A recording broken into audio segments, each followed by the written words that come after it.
Hello viewers, welcome to my channel maths for all. ఇప్పుడు exercise 3.1లోని 7th problem చూడండి. Question ఏముంది ఒకసారి చూడండి.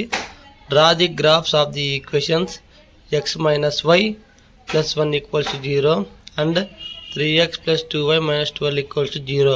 Determine the coordinates of the vertices of the triangle formed by these lines and the x axis and share the triangular region. అంటే అర్థమేమి, వాళ్ళు ఇచ్చిన రెండు ఈక్వేషన్స్ సహాయంతో గ్రాఫ్ డ్రా చేసి దాని తర్వాత అక్కడ ఏర్పడే ఒక ట్రయాంగిల్ ఉంటుందంట, ట్రయాంగిల్ ఏర్పడుతుందంట. దాని వర్టిసెస్ యొక్క కోఆర్డినేట్స్ రాసి దాంతోపాటు అక్కడ ఏర్పడే ట్రయాంగులర్ రీజియన్కి షేర్ చేయాలంట. ఇది 7th. ఒకసారి ఇచ్చిన ఈక్వేషన్స్ ఏమన్నా రాసుకొని గివెన్ ఈక్వేషన్స్ ఫస్ట్ వచ్చేసి x minus y plus 1 equals to 0. ఇందులో a1 b1 c1 రాసిన. a1 వచ్చేసి ప్లస్ 1, b1 మైనస్ 1, c1 వచ్చేసి plus 1. Next second ఈక్వేషన్లో a2 b2 c2. a2 వచ్చేసి ప్లస్ 3, b2 వచ్చేసి ప్లస్ 2, c2 వచ్చేసి minus 12.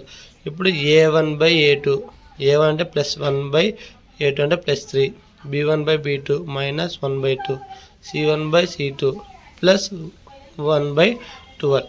Here a1 by a2 not equals to b1 by b2. a1 by a2 not equals to b1 by b2 అంటే అర్థం ఏమి, given lines are intersecting lines and have only one solution అని అర్థం. ఒకసారి చూడండి equation చూడండి. x minus y plus 1 equal 0. ఇక్కడ వైకి negative ఉంది, అందుకోసం వైని జంప్ చేసిన సింపుల్గా. ఇప్పుడు ఇటువైపు ఏముంటుంది, x plus 1 equals to y. ఓకేనా, దీనికి సంబంధించిన box x y equals to x plus 1 x comma y. X ప్లేస్లో ఏం తీసుకున్నా, 3 తీసుకున్నా. అప్పుడు ఏమొస్తుంది, ఒకసారి ఇక్కడ ఎక్స్ 3 తీసుకుంటే వై ఈక్వల్స్ టు 3 ప్లస్ 1 4 అవుతుంది. అందుకోసం 3,4 రాసిన. ఎక్స్ 7 తీసుకున్నా, అప్పుడు వై ఈక్వల్స్ 7 ప్లస్ 1 8 అవుతుంది. అందుకోసం 7,8 రాసిన. మీకు ఇష్టం వచ్చిన పాయింట్స్ తీసుకోవచ్చు. నేను 3,7 తీసుకున్నా, మీరు ఏవైనా కూడా తీసుకోవచ్చు. ఇటువైపు వచ్చేసి 3x plus 2y minus 12 equal 0. ఇక్కడ ఎక్స్కి ఏం నెగిటివ్ లేదంటే మైనస్ లేదు, అందుకోసం ఈ 2yని అలానే పెట్టినా. మైనస్ 12 జంప్ చేసింటే ప్లస్ 12 ప్లస్ 3x జంప్ చేసింటే మైనస్ 3x అయింది. y equals to 12 minus 3x. 2 into y అంటే 2y, ఇంటూలో ఉన్న 2 ఇటువైపు వస్తే బయలోకి వచ్చింది. ఓకేనా, దీనికి సంబంధించిన బాక్స్ చూడండి. X y equals to 12 minus 3x by 2 x comma y. ఏం చేసినాను, ఎక్స్ వాల్యూ 2 తీసుకున్నాను. ఒకసారి ఇక్కడ చూడండి. y equals 12 minus 3 into X ప్లేస్లో 2 పెట్టినాను బై 2. y ఈక్వల్స్ 12 మైనస్ 3 2 జా 6 బై 2. 12 6 సబ్ట్రాక్షన్ చేస్తే 6 బై 2, 2 1 జా 2 3 అంటే 3 వచ్చింది. x 2 తీసుకున్నా, y 3 వచ్చింది. అందుకోసం 2,3. ఎక్స్ వాల్యూ 4 తీసుకున్నా. ఇది చూడండి, ఎక్స్ వాల్యూ 4 తీసుకున్నా. y equals 12 minus 3 into 4 by 2. 12 minus 3 4 జా 12 బై 0. 12 పోతే 0 బై 2 అంటే 0. అందుకే 4 తీసుకున్నప్పుడు 0 వచ్చింది. ఇది దీనికి సంబంధించిన బాక్స్లో. ఒకసారి దీనికి సంబంధించిన గ్రాఫ్ చూడండి. దీనికి సంబంధించిన గ్రాఫ్ చూడండి ఒకసారి.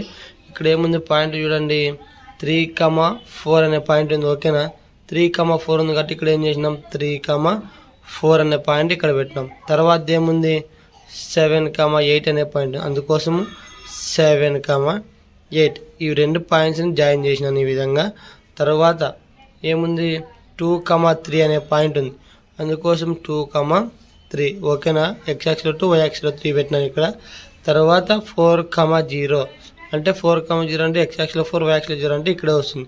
ఇవి జాయిన్ చేస్తే మనకి ఈ విధంగా ఇక్కడ ట్రయాంగిల్ ఏర్పడుతుంది. వాళ్ళు చెప్పినారు కదా, మన క్వశ్చన్లో క్లియర్గా ఇచ్చినాడు, determine the coordinates of the vertices of the triangle అన్నాడు. ఇక్కడ కోఆర్డినేట్స్ అంటే ఏం రాయాలా, ఈ ట్రయాంగిల్ ఉంది కదా, ఇది ఎక్స్ యాక్సిస్కి మొత్తం ఈ ట్రయాంగిల్ ఏర్పడింది కదా, ఎక్కడ టచ్ అవుతుందో ఆ పాయింట్స్ రావాలి. అర్థమైందా, మామూలుగా మనం ట్రయాంగిల్ డ్రా చేస్తే మూలలు అంటాం కదా, ఆ మూలలు ఏమొస్తాయో ఆ మూలలు రాయండి అంటున్నాడు. ఇక్కడ ఏముంది, ఇక్కడ 4,0 దగ్గర టచ్ అయింది కాబట్టి 4,0 అని రాసినాము. ఇక్కడ -1,0 దగ్గర టచ్ అయింది, అందుకోసం ఇక్కడ రాసినాము. ఇక్కడ 2,3 దగ్గర టచ్ అయింది కాబట్టి ఇక్కడ 2,3 అని రాసినాము. కోఆర్డినేట్స్ అయిపోయింది. దాంతోపాటు షేడ్ ద ట్రయాంగులర్ రీజియన్ అన్నాడు లాస్ట్లో. ఒకసారి షేడ్ ద ట్రయాంగులర్ రీజియన్, అందుకోసం ఏం చేసినాం, ఈ ట్రయాంగులర్ రీజియన్ మొత్తం ఈ విధంగా షేర్ చేసినాం. ఓకేనా. దీనికి సంబంధించి x = 2 y = 3 square on x axis 1 centimetre = 1 unit on y axis 1 centimetre = 1 unit. ఇది ఈ గ్రాఫ్కి సంబంధించిన బాక్సెస్ గ్రాఫ్. ఓకేనా. ఈ క్వశ్చన్ని చాలా రకాలుగా అడుగుతుంది. Very very very important. చాలాసార్లు పబ్లిక్ ఎగ్జామ్స్లో కూడా ఈ క్వశ్చన్ రిపీట్ అవుతుంది. చాలా విధాలుగా అడుగుతాడు క్వశ్చన్ ఏ విధంగా అడుగుతాడో ఒకసారి చూడండి. ఒకసారి ఏమంటాడు, just draw the graphs of the equation ఇక్కడ దాకా ఇస్తాడు. మనం జస్ట్ అప్పుడు గ్రాఫ్ డ్రా చేస్తే చాలు. కొన్నిసార్లు ఏం చేస్తాడు, ఇక్కడ నుండి ఏం చేస్తాడు, జస్ట్ కోఆర్డినేట్స్ రాయమని చెప్తాడు అంతే, షేర్ చేయమని అడగడు. ఇంకోసారి ఏం చేస్తాడు, డ్రా చేసి కోఆర్డినేట్స్ రాసి దాంతోపాటు ఆ ట్రయాంగులర్ రీజియన్ని షేర్ చేయండి అని అడుగుతారు. వాళ్ళు ఏది అడిగితే అది చేస్తే చాలు మనకి. సరే వాళ్ళు కొద్దిగా అడిగినా మనం మొత్తం చేసి సరిపోతుంది అంటే అది మీ చాయిస్. వాళ్ళు కొద్దిగా అడిగినా మీరు మొత్తం చేసినా కూడా పర్లేదు.